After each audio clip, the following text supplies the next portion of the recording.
જય માતાજી મિત્રો, ગોગાની વાતો ચેનલમાં તમારું હાર્દિક સ્વાગત છે। ચૈત્રી નવરાત્રીના પવિત્ર પર્વનું આજે પાંચમું નોરતું છે। નવરાત્રીમાં પાંચમા દિવસે આદ્ય શક્તિમાં દુર્ગાના પાંચમા સ્વરૂપ એટલે કે માં શકંદર માતાની પૂજા અને આરાધના કરવામાં આવે છે। માતાજીનું આ સ્વરૂપ અત્યંત મમતામય અને વાત્સલ્યથી ભરેલું છે। તો ચાલો આજે આપણે જાણીએ કે માતાનું નામ શકંદર માતા કેવી રીતે પડ્યું અને તેમની પૂજાનું શું મહત્વ છે। મિત્રો, સૌથી પહેલા સમજીએ માતાજીના નામનો અર્થ।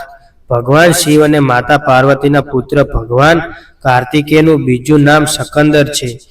આ ભગવાન શકંદરની માતા હોવાને કારણે જ માતાજીએ શકંદર માતા કહેવામાં આવે છે। માતાજીને 4 ભુજાઓ છે। તેમના ઉપરના 2 હાથમાં કમળના ફૂલ શોભી રહ્યા છે। એક હાથ આશીર્વાદ મુદ્રામાં છે અને ચોથા હાથની તેમણે પોતાના ખોળામાં બાળ સ્વરૂપ ભગવાન શકંદરને પકડી રાખ્યા છે।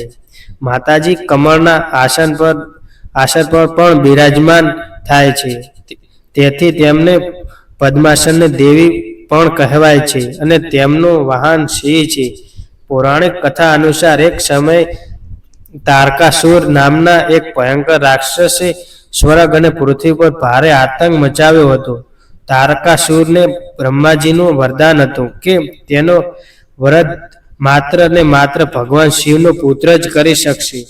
તેણે એમ હતું કે શિવજી તો વૈરાગી છે, તેઓ ક્યારે વિવાહ કરશે જ નહીં, એટલે મારો મૃત્યુ ક્યારે નહીં થશે।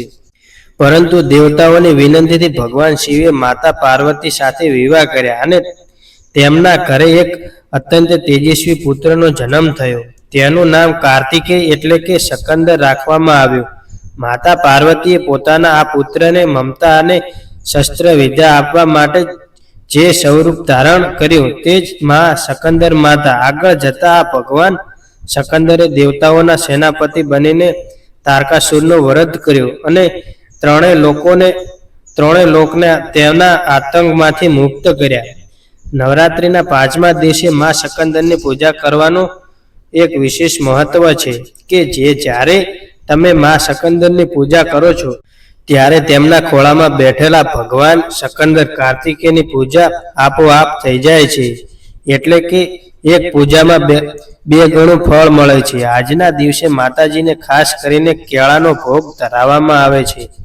માં શકંદરની આરાધનાથી મુખ્ય વ્યક્તિ પણ જ્ઞાની બની જાય છે અને નિસંતાન દંપતીઓએ પણ સંતાન સુખની પ્રાપ્તિ થાય છે।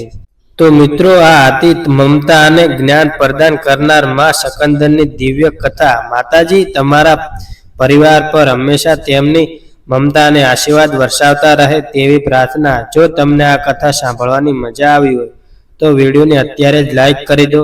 તમારા ગ્રુપ, શેર કે કોમેન્ટ બોક્સમાં જય માં શકંદર માતા લખવાનું ચૂકતા નહીં। આવતીકાલે આપણે જાણીશું છઠ્ઠા નોરતે પૂજાતા માં કાત્યની કથા। ત્યાં સુધી જોડાયેલા રહો આપણે ચેનલ ગોગાની વાતો સાથે। જય માતાજી।